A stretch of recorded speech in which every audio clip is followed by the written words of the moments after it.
All right. We're going to pretend that I didn't talk to you for the first 2 minutes. Helmand Alekozai. How's it going, Samir? I'm doing really well. How are you? Pleasure to be here, man. Thanks for having me. Hey, thanks so much for coming in. We're here outside at the studio of Azizi podcast. It's all three masks are on and off We got outside. the masks. We got the hand sanitizer. Everything is pretty good. And I've been trying to book you for a long time. And finally, you're here. Yeah, it's been a crazy ride. This past 2 years has been crazy all over the country. So you are a professional boxer, and you're here. You're a Canadian professional boxer.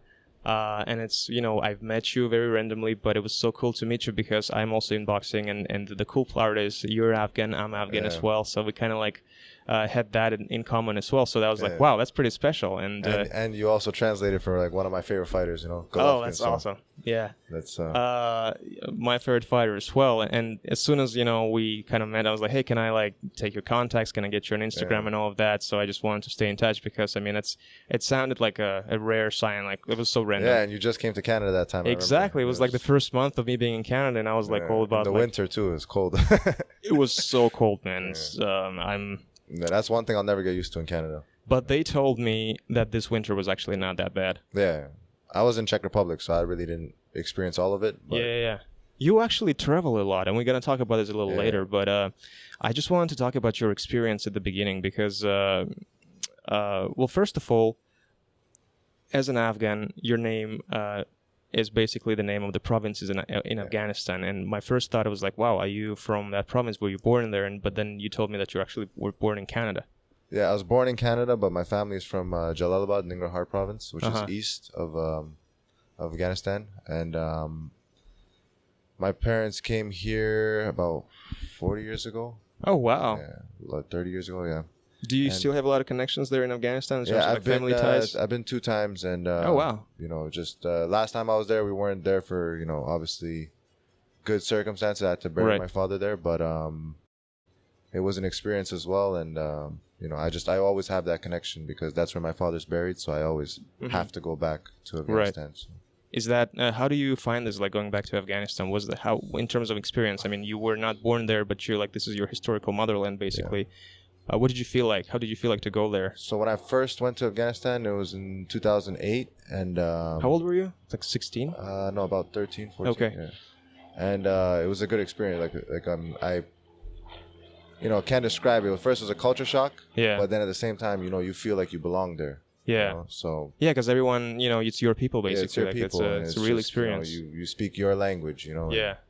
And just things you worry about other things. You're not really distracted about what goes on in the outside world when you're in Afghanistan. There's not really access to internet. You're not on the phone watching things. You really get in touch with nature and your family. You guys have tea, talking to people. Talking about life and stuff. So that's the beautiful part of Afghanistan. That a lot of people, I guess, don't really experience. Yeah, it's I'm from Kazakhstan originally, and when I go back to Kazakhstan, it's funny. It's like nothing happens there that everyone here is obsessed about. The news, the politics, whatever is happening around the world, the culture things. In Kazakhstan, it's we have our own thing, but no one's really following what's happening. Let's say in a political whatever in America, for example, or Hollywood or whatever, the cultures and all of that. It's weird, but when you are here in North America, all of a sudden things are spinning around you. It's all about the United States. It's all about Canada because, and over here, this is their world, right? This is, the world is all revolved around Canada and United States. Right? Exactly. So, yeah, I found that really interesting when I came, because I was born here, but I grew up in Czech Republic. So when I grew up in Czech Republic, we're all about, we know a lot about European culture, about the world, and just lots of other cultures, right? And even though we have a lot of people in Canada, there's a lot of diversity here. When I talk to somebody about when I said I grew up in Czech Republic, they're like, "Oh, where's that?" Oh yeah. They had no clue where it was, and the culture and stuff like that, right? So I don't know. It's kind of interesting that we're so multicultural, but we don't really know much about different cultures here, And so then let's start from the beginning with your life. You were born in when you were once you started boxing. Yeah. You said you were 5 years old. Yeah, I was 5 years old when I started boxing with my uncles. And my uncles, they're Toronto police officers. They've always liked boxing. They've never really had trainers, so it's all self-taught. But, when I was 5 years old, sparring with my uncles, who were pretty big. And I was sparring with them up until I was even 14 when I came back. So 2 of them are police officers? Yeah. Wow, that's pretty cool. From the same family. Wow. And they're not really my uncles, but they're older cousins. Right. But out of respect, we call them uncles because there's a lot of respect in terms of like they're the older, age, so they're older. Yeah. So. Were you ever considered becoming a cop? Many times, yeah. But just I don't know where life has taken me. It's just kind of, it's always in the back of my mind, but I'm not really. I try to follow my passion, right? And my passion is training people. It's boxing. It's what I'm good at. I like helping people through training, and just they say if you enjoy what you do, you're never gonna work a day in your life, and I'm a big believer in that, and that's what I'm trying to do now. So it's not easy. Yeah. Working in your passion. There's a sacrifice. It's kind of frustrating sometimes because it doesn't always work out the way, but I think consistency will get me there. No, absolutely. So your uncles pretty much got you into boxing, and they were training you, and did you after that, like, were you considering like, okay, like I actually love it, like I want to do it at least like on the amateur level? How did that happen? So it's pretty funny. Like me and my older brother, we started training with my uncles. Yeah. And then like when I was 5, my brother was 6, and we did for about like 3 years. Then we moved to Czech Republic. And when we got to Czech Republic, there was our uncles weren't there, and my parents were so against letting me go to a boxing gym. So me and my brother would spar almost every week, like every Saturday, every Friday. We'd have our gloves. How old were you when you moved to Czech Republic? 8 years old. Wow. Okay. Yeah, it was a good experience. We went to a British school first, and then we came back here for a year to Canada because we were like, oh, we miss Canada. Okay. We realized we like the winter came. We like Czech Republic, and also my dad didn't leave his job there, right? Because my dad was a journalist as well. Nice. Okay. So he was working for a company called Radio Free Europe, Radio Liberty. Oh yeah. Was broadcasting the news in Czech Republic, but for Afghanistan. So it's Afghan news that was being news about Afghanistan and everything, what's going on, Afghan politics. But their station was based in Prague, in Czech Republic. So my father was still working that year in Czech Republic, and we were here. We said we couldn't do it without him, so we went back, and then we went to the American school, and it was a lot better experience in the American school. Oh yeah, what's the difference between British and American schools? I know we got frustrated, like a lot of uniform. Yeah, they had uniform in the British school. Right. They're all about that uniform all the time.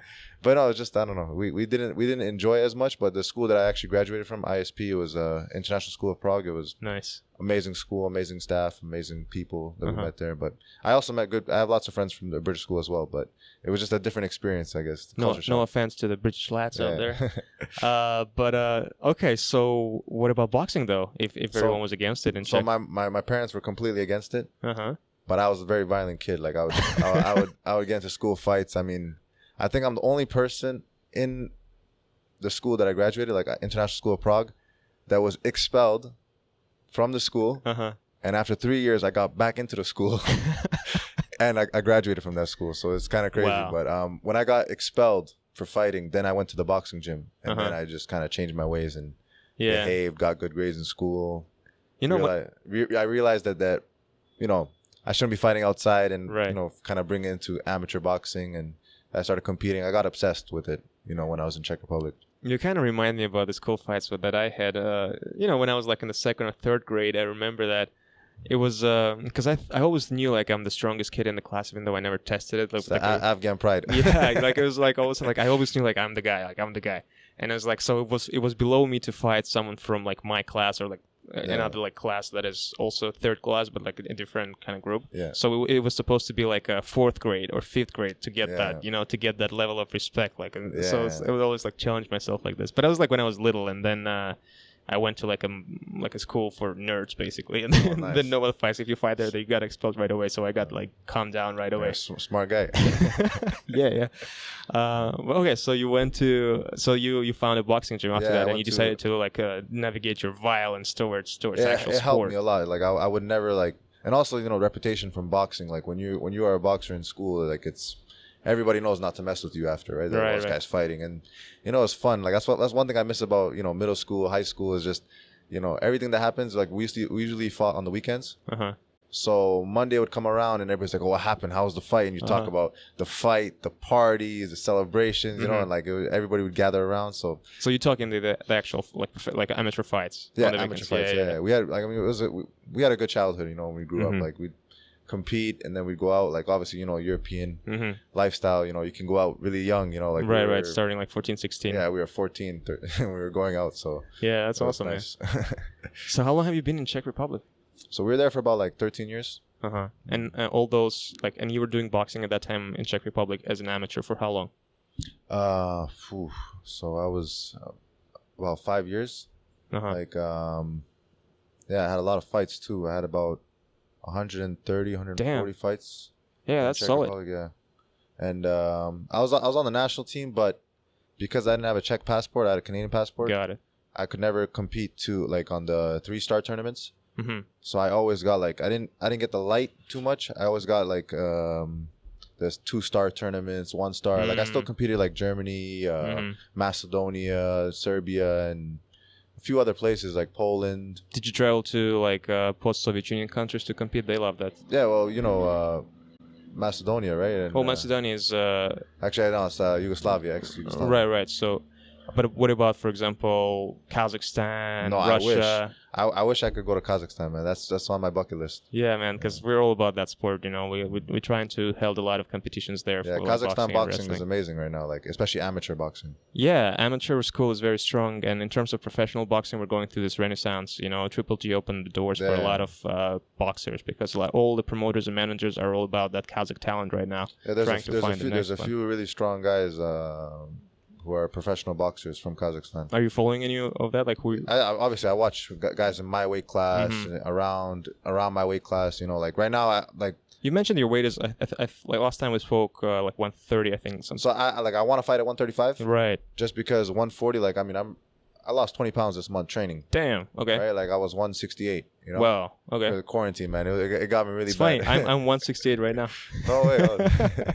So I dropped like 20 pounds. I'm 148 right now, and like it was pretty quick. Like as soon as I started training, I just shed weight, right? And now you know when you think about it, like if I was to fight, I'd make 140 really easily. So I'm gonna go down to 135. Like I fought at 135 before, right? And these guys at 140, they kind of rehydrate too much, you know. At 140, I'm fighting a guy who's 160 fight night, right? If I was to fight in the States, so I gotta be realistic and try to fight at 135 so I can rehydrate to 150 and not get out muscled by bigger guys, right? Like there's some big boys at 140. So let's get back to that, but like going to to your story, trying to fight for the Czech Republic and not having a passport, were you considering fighting for Canada?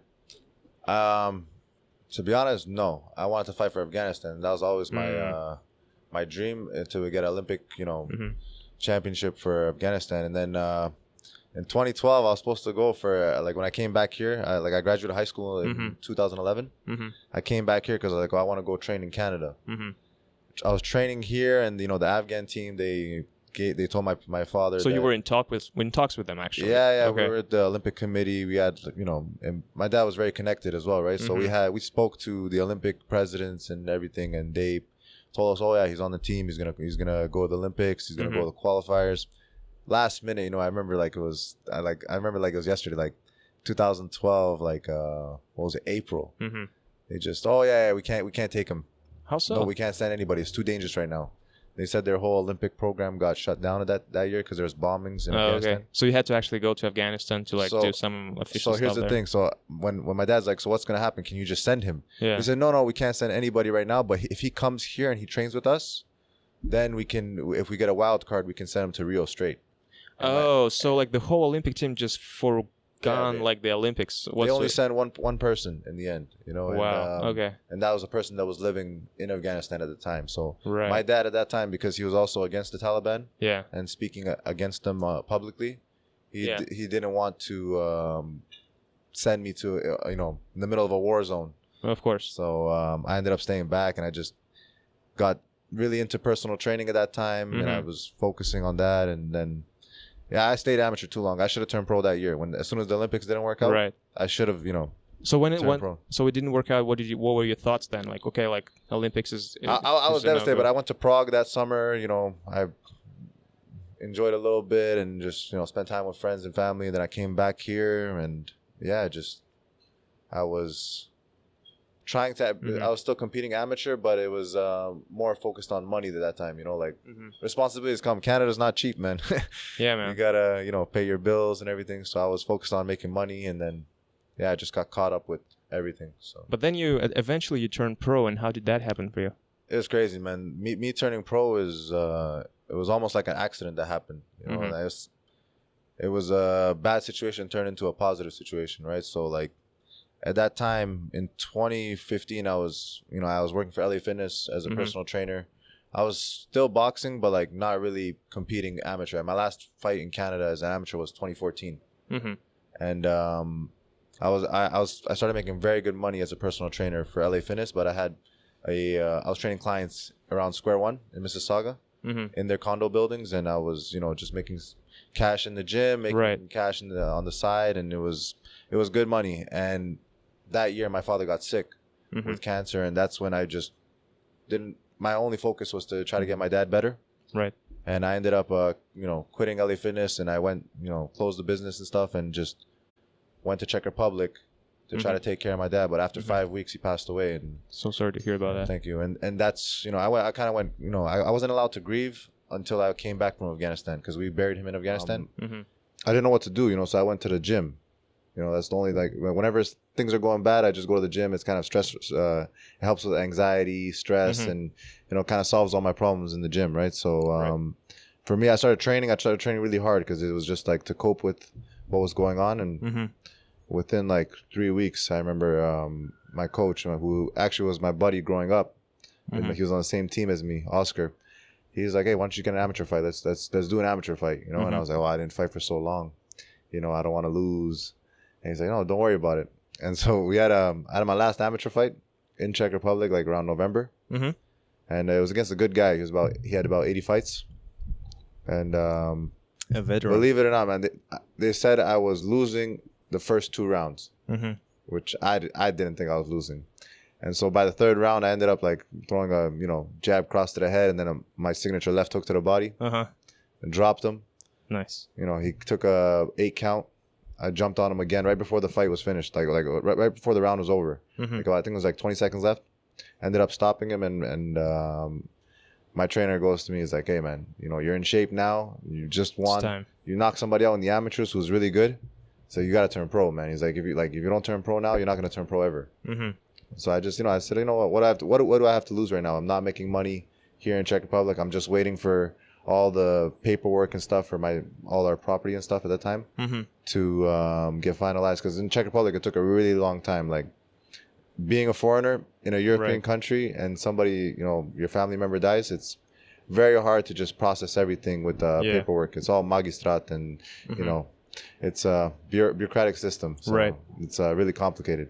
So I was waiting for that. I had to spend a whole year in Czech Republic waiting for that. So I just focused on boxing, and I had my pro debut December 19th. Wow. 2015. Yeah. I won by 1st round knockout. It was So let's talk. That's awesome. Let's talk about this. How did you start your pro boxing career? Because I mean, you have to probably find yourself like a manager and promoter, do the route like this. And you were in Europe at the same time. How did that work out for you? I'm pretty lucky, man. Like, I've always had good relationships with people, and I guess even in Czech Republic, it's because I grew up there.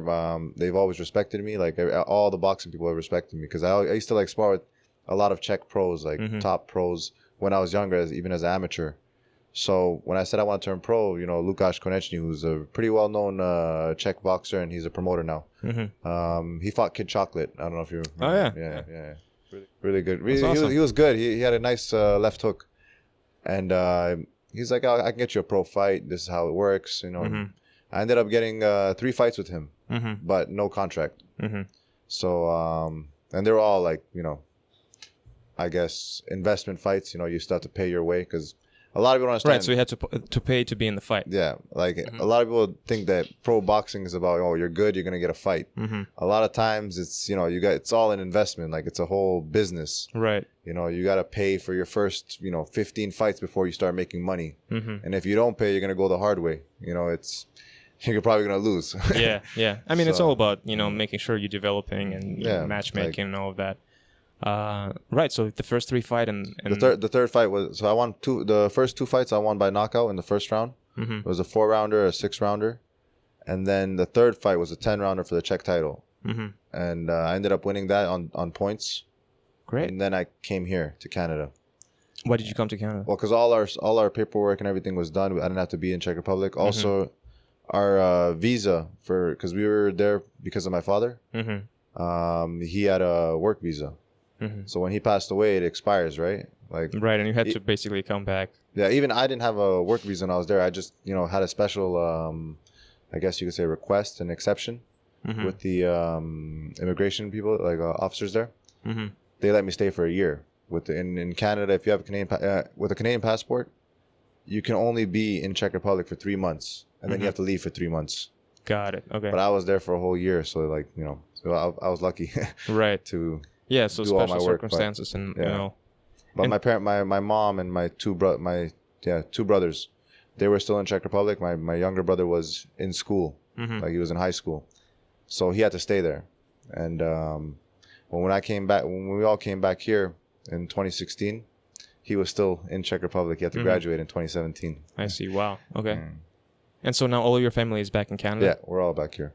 And so once you came back to Canada, and you were already a pro boxer at this time, were you thinking like, okay, because we still have, a boxing scene here in Toronto or Ontario area, or even in Quebec.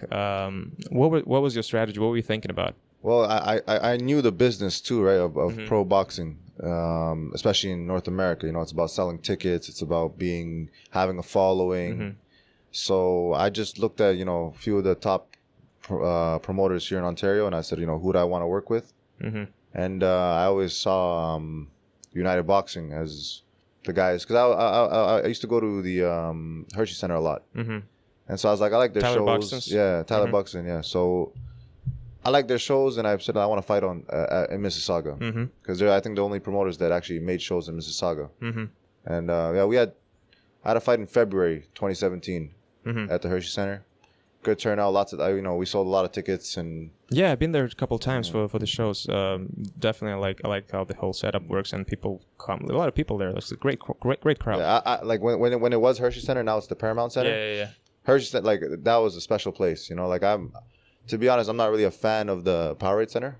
I just the Hershey Center, to me, because it was in Mississauga, was special. So I fought twice at the Hershey Center in 2017. But in between that, I also fought in London, England. Oh, nice. Yeah, England. York Hall. Yeah, man. That was probably one of the craziest, most frustrating experiences I've had in boxing. How did you go to London, England? How did you end up there? So right before my fight in February, at the Hershey Center, I ended up meeting Amir Khan. Oh, cool. Right, he came to Combat Arts at the gym that I was training. Don't forget to speak in the mic, please. Yeah. Okay. Sorry. That's okay. Still getting used to this. It's all good, man. But let me just fix this. Yeah, fix whatever you want. So I ended up meeting Amir Khan, and we connected at that time, and one thing led to another. I ended up connecting with his uncle, who was his manager. Right, he's Taz Khan. Yeah. So the plan was to get some fights in England, but obviously, in boxing, nothing ever works out the way. Something went south. Something always goes south in boxing. Nothing. Everybody has a plan. Yeah. Until they either get hit or something happens. And that's what happened to me. Like, England was a good experience, but it was not something that I would, wish on anybody. Like, I came there, I was promised accommodation, like money and stuff. I get there, I have nothing. Okay. And luckily, I have lots of friends there, who gave me a place to stay. And then right. Also, my buddy Hamza Shiraz, who's actually he's Amir Khan's cousin. Yeah. I ended up meeting him, and he's a prospect right now, right? Oh yeah, he's the real deal.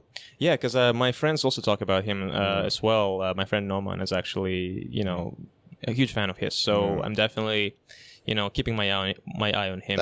He's gonna go far. Like, I'm telling you, like, I sparred with him too, even when he was 18 years old. And obviously he's a lot taller and he's a lot bigger, but that guy's jab is gonna hurt some people. Yeah, and he's developed it now, and he's a dangerous guy. Like, anybody at 154 pounds, my money is on Hamza Shiraz. Oh, you think? Okay, cool. That's awesome. Yeah, I'm telling you, he's a beast. So so you met him? And I met him and his family. Like, they treated me like their own. I ended up, we were sharing the same room, me and Hamza. While I was training, and I was training with his trainer at the time. What's his name? Lenny Butcher, over at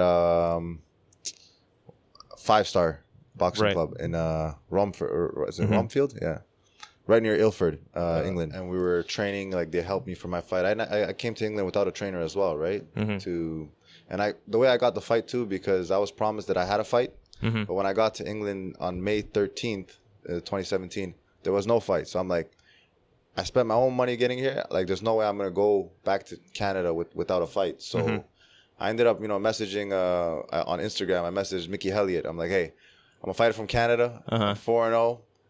I need a fight here. Like, how does it work on your show? Like, I don't care about paying. I'll do it. How many tickets do I have to sell?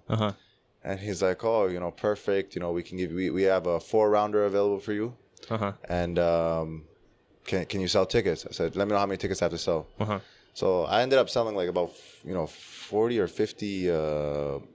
I don't remember exactly, but it was about that's a huge amount, especially if you're out of your own 60-pound tickets. They're no joke. They're really expensive. And you're not from London. Yeah, I was lucky. I have lots of friends there and a good support there too. Right, because there's a community there as well. Yeah, and I ended up going to mosques as well. Afghan community. Yeah, different. Like, I hustled those tickets. Damn, that's a great experience in terms of to know how the business works, because a lot of people don't know that boxers actually, especially at the beginning of their career, they're supposed to sell their tickets. That's how the business works. It's different. In the States, when people do get signed to a promoter, the promoter doesn't really make them sell tickets. The promoter invests the money, gets them the fights, make sure that all they have to do is train. Some guys don't got it that lucky, but most of the, like the Golden Boy, like the big companies, that's what they do for their fighters. And then they build them up, and that's when they cash in, right? Like, the average fighter, from my understanding, is it's about a $300,000 investment to get to a world title, right? Sounds about right. But everywhere else, I feel like England is actually doing a pretty good job as well with that. They're starting to invest in their fighters. Like, Matchroom's doing a good job. Box Nation or Frank Warren is doing a good job. Like, with Hamza, they've done a very amazing job. He's already European champion, and he turned pro after me. Right. So the fight basically happened in London. Yeah. And so that's good. Like, so you actually took the destiny in your own hands, and I was the promoter. I was the matchmaker. I was everything. I chose my opponent. I said, I'll fight this guy, and. It was the first round wasn't good, but I ended up overcoming it and great. Ended up winning on points. But and so then you come back to Canada with that experience behind your back, and what were you thinking? Like, what was your next step? You've mentioned that you traveled around the world, and I remember you told me you went to China at some point. Yeah. So in 2017, when I came back from England, I didn't know what I was gonna do. I was like, that experience. Speaking to the mic. That experience didn't work out, and I was like, "What do I have to do now? Like, what am I gonna go?" So, at that time, I linked up with Tyler Buxton again, and we had the show at Hershey Center again in October. So I trained for that. It was a good turnout again, good performance. I broke my thumb in the first round.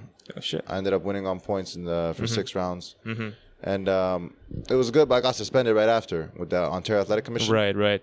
And then I was like, man, this is kind of crazy. Like, I hear that Ontario Commission, they don't joke around. Like, they're very strict. On the weight and rehydration and all that. And that's another thing. Like, I made 136 for that fight on the same day. So that's another thing. Like, you have to be on the weight at the same day, and that's why like I feel like people tell me like that's why Ontario is not as popular in terms of boxing fights, because there's a lot of caveats that happens. It's better than before. Like, believe it or not, like before it was worse. Yeah, I'm hearing that too. There's 3 or 4 promoters in Ontario. They have more shows, more opportunity. I mean, you got guys like even Brandon Cook fought world level. Right.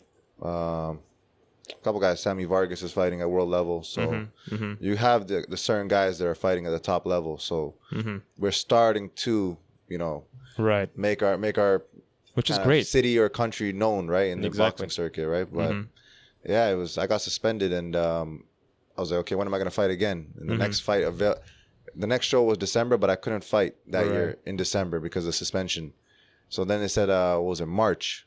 So in that time, I'm like, okay, I'm not going to be making no money until March. Like, what am I going to do? So I actually got into construction that year, man. I was doing with my buddy. We ended up teaming up, and we were doing windows and doors installation. And I just got completely sidetracked with boxing. Like that's the sad thing about boxing, man. Like it's really hard to make money in it. But it takes all your time. It's time consuming, and it's also expensive to train. Like when you train, 6 days a week, you gotta pay for recovery as well on your own pocket, and you're looking at at least $300 to $500 a month on recovery. And that's not including your food and everything, right? So boxing is an expensive sport. Absolutely. Even though it's a poor man's sport, that like they say, It's funny. We were just discussing that with my previous guest that, boxing is definitely, it's not as expensive, like in terms of buying a gear, like hockey gear or stuff like that. But then it's interesting that you mentioned recovery, because I haven't thought about that, but that's true. Like it requires a lot of investments as well. Yeah. So no sport is actually, poor man's sport these days. No, it's all expensive now. And especially like even boxing gloves, you look at, winning, it's a $350 pair of gloves, if you're lucky. But average price of winning gloves is about $500, and that's the best of the best, right? But yeah, it's not cheap. Insane, yeah. So then going back to the, what you had to do. Yeah. Because I asked about China, because I'm interested. Yeah. So we'll get to that. So that all of 20, what was it, 18? I spent in doing windows and doors installation, trying to pay off some debt, because even like those, 6 fights, getting undefeated, I went into a lot of debt as well, because it costs money to brand yourself, and I brand especially at Hershey Center. I spent a lot of money on marketing, like T-shirts, giving out free T-shirts to people, and just advertising, logos. So you were very active, like, because you were no one was like definitely like representing your interests, so you had to do it all by yourself. Like in my logo, I put for the fights, my opponents wear my gloves. When my logo would be on their gloves, so it was I went all out. I didn't care about the expense, which is kind of stupid too. But you took risks. You took risks, yeah. And at the end of 2018, I already started doing personal training again, and that's when I got an opportunity from China, because my buddy Yotam was doing business in China, and he met a promoter. And he's like, "Oh, you're a boxing promoter? Like, my friend he's a champion. You gotta meet him. You gotta get him to fight in China." And then one thing led to another. I get a phone call. I was like, "Hey, you want to fight in China? Come." And I ended up opening up a gym with this promoter in China. Yeah, in China. Where in China? Hangzhou. Oh wow. In the Zhejiang province. It was a crazy experience, man. Like the people in China, like culture shock, and like mentally, it took me someplace where I haven't been with boxing. Like, what do you mean? Because I've always been fast, I've always been a fast boxer, but I've never had, like, even growing up, I never had people like watching me in the gym, like 50 people in the gym watching me, saying wow, telling me I'm so fast, So when I was in China, because there's not that many foreigners in China, right? So when the average Chinese person sees a foreigner and he sees him moving, and like I dance in the ring, I punch, I move, right? So they were in awe of me, and they were just saying I'm so fast. So for me, it got to my head. I was like, yeah, I am pretty fast. I'm pretty like strong. So you got that confidence. I got that confidence boost, and it just increased my physical ability. That's why I think China made me a lot faster and made me a lot stronger, right? And we ended up opening up a gym there. We started training people. We were making money, and we made a show to promote the gym, and that show was actually like a really cool experience, because it was my first ever experience of organizing a show to get like by myself. Wow. Like I called it Icon Boxing Championship, IBC. So basically like an event management, promotional. And I chose logistics. Like the colors. It was purple, gold, and a little bit of blue in the design. You went for the Lakers colors. it was crazy. Like it was. Wow. Yeah. Which is smart, because I'm mentioning Lakers colors because everyone was crazy about Kobe at that time. Oh yeah. Well, that was 2020, right? That was just recently? Kobe died this year, right? Yeah. Kobe died. I think he died this year, but you're mentioning that was in 2018. 2019. 19. Yeah. Oh, okay. Well, still, I guess we were there. I mean, there's a lot of fans of sport there as well. So that show was a success? That show was a success. We had, it was 880 RMB per ticket. That's about like 200 something bucks. Wow, that's a lot. Yeah, but it came with a 3-course meal, because in China, like everything was sponsored. Oh, okay. So you have like the booze, the food, people had good food there, and it was sold out right away. It was about 400 people that showed up in the Metro Park Hotel. all sold out within the first 2 weeks. That's such a cool experience to have that behind. Like, I don't know. I feel like people, if you have that experience with Europe and with China, especially with event management and sports, I feel like that can open a lot of doors for you as well. Yeah, and it was a crazy experience because we also hit 660,000 live streams on NetEase. Wow. Okay. We had I think 2 million total views on NetEase. Mm-hmm. And the crazy thing about everything was I actually I was experiencing some really bad pain in China with my left leg at the time. And it was in November. So I ended up fighting in January, and for 2 months I was training through pain. And I was just mentally I was very strong because I was like, yeah, I am fast. I'm strong. I'm superhuman. That was the mentality I had. And I ended up training through the pain. And 2 days before my fight, I couldn't walk. Yeah, that's the worst when you're mentally completely 100%, but just your body is not catching up with you. It's just failing you. That's the saddest part. But you overcame it. I overcame it, man. I prayed I'm Muslim as well, and I prayed, I think, nonstop, man. The whole time I was in China, I was going to Juma prayer with my friends. I actually met a huge community of Muslims as well. We were going to Juma prayer together. It was really cool, being in a foreign country, especially in China. At that time, there was also when you'd go to the mosque, it'd be you're doing something bad. There's passport control. They'd ask you questions. It was really crazy. You felt lucky to be able to pray there. Well, yeah, and right now it's not China doesn't have a good record with treating the Muslim community right now, and it's finally getting the spotlight, from the international even community. When I was there, it was you just don't talk about it. That's what they said. And just going back to praying and stuff, I was praying just to be able to perform, win my fight, and then figure things out there. So luckily I went to I guess you'd say physiotherapist. He was a physiotherapist in China, and this guy told me I had scoliosis. Oh wow, okay. But he was misdiagnosed me. Oh, okay. So I after I went to see him, he stretched me out a little bit, and I ended up just wrapping my whole left leg full of ice the day before the fight. And for the fight, I just walked around, no skipping, nothing. I just shadow boxed a little bit, and I jumped in the ring, and I ended up winning. But it was a crazy experience, man. So what is next for you? Because I've heard from you that you're coming back to the professional scene, and you want to start boxing again. Are you considering going to the United States? Where do you see your future takes you? So after China, I got offers from everywhere. I did something big, right? And I wasn't actually planning on coming back to Canada. I was supposed to stay in China, and we were supposed to go the WBC Asia route because the promoters had a very big interest in me. But that injury was really bad. After the fight, my whole body shut down. It was it's time to go home. And so I came back to Canada, and as soon as I got to Canada, it got even worse. I couldn't all of 2019 was probably the worst year I had in my life. It was physically I've never had an injury in my life before. Obviously hands and stuff that, but to the point where I couldn't walk. And I remember pretty much all of 2019 I couldn't stand up and have a conversation with somebody standing up longer than a minute or two. Damn. And I didn't know what was going on. I went to naturopaths. I went to athletic therapists. I went to physiotherapists. Everyone, they kept saying bursitis. Oh, it's your hamstring tear. All this, but they all misdiagnosed me. And it wasn't until I had a little business opportunity in Czech Republic with my friends that I was like, okay, I'm going to Czech Republic. I have to take the metro and the public transport. I got to be able to walk. I'm I have to, figure something out, and I got to fix my body, right? So I started stretching and doing stuff on YouTube, little things there, resting a lot. And by December, I was good to go. And I started walking properly. I got to Czech Republic.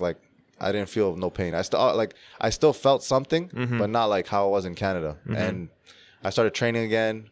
We started a business with my friends. We were doing marketing. We started a marketing company. Oh, wow. But due to COVID, it didn't work out. Right, so, but in that whole time, I was supposed to fight in April in Czech Republic, but the virus stopped those plans. I remember we talked about it, that you were going to go to Czech Republic and fight there, yeah.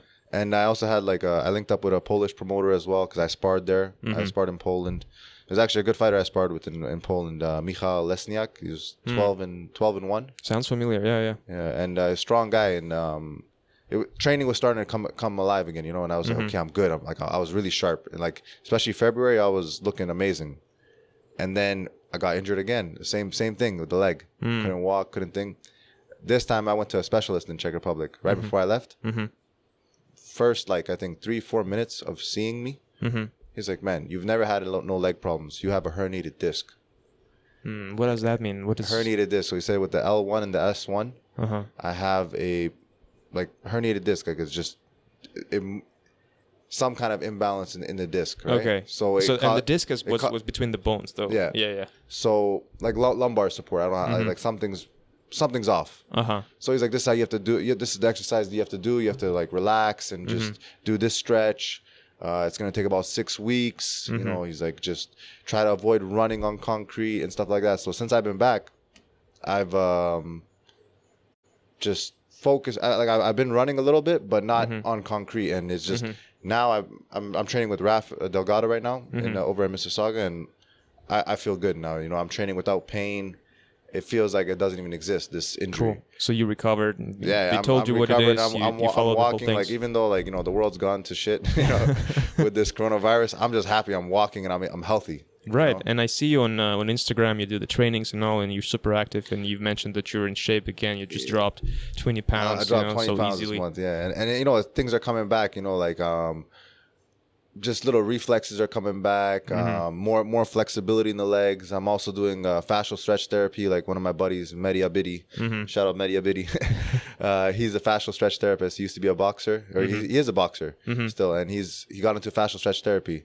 So he's working with a lot of boxers to help with their injury, and he stretched me out too, like not too long ago, and I feel really good now too, and I just getting the right treatment as well. So what are you planning then? What's your next step? Are you planning to stay in Canada or go somewhere else? To be honest, I realized, you know, me traveling so many places all the time and not really having a foundation at home, counterproductive. I said it's kind of bringing me further away from the end goal, right? Which is to be a champion from Canada, right? So I'm putting my feet down here, right? So weighing your options, you know, to get an income. I want to train people. I want to eat, sleep, and breathe boxing. And what does that mean? That means I gotta train people in boxing.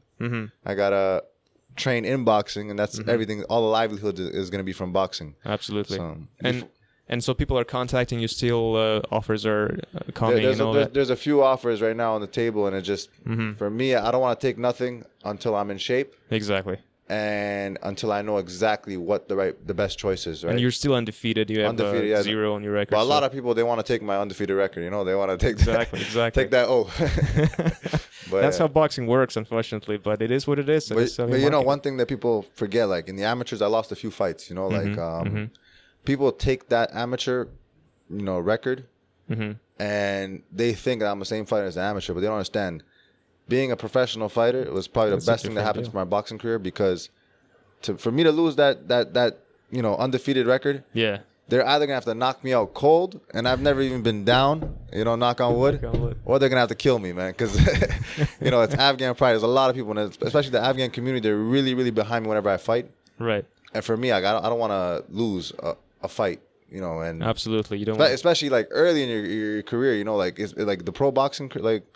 The way it works is if you lose early in your career, it's very hard to get to the top again because you're a fighter that lost. You know, everybody wants to fight a guy who's undefeated. Yeah, that's what I hate about boxing. But these are the realities of sport and the promotion. Like, so yeah, boxing, even MMA now, but boxing is one of the only sports where if you lose, your fans hate you. Yeah, you know. But basketball, like, I mean, Lakers just lost recently. You know, like so many people. Raptors lost their like, what was it, 2 games ago or against Boston? People are cheering for Maple Leafs, for example. Yeah, people still love their team and they love their athletes, even if they lose. But boxing, you can't lose. Losing is a no-no in boxing. You know, and it's crazy. It's a crazy sport.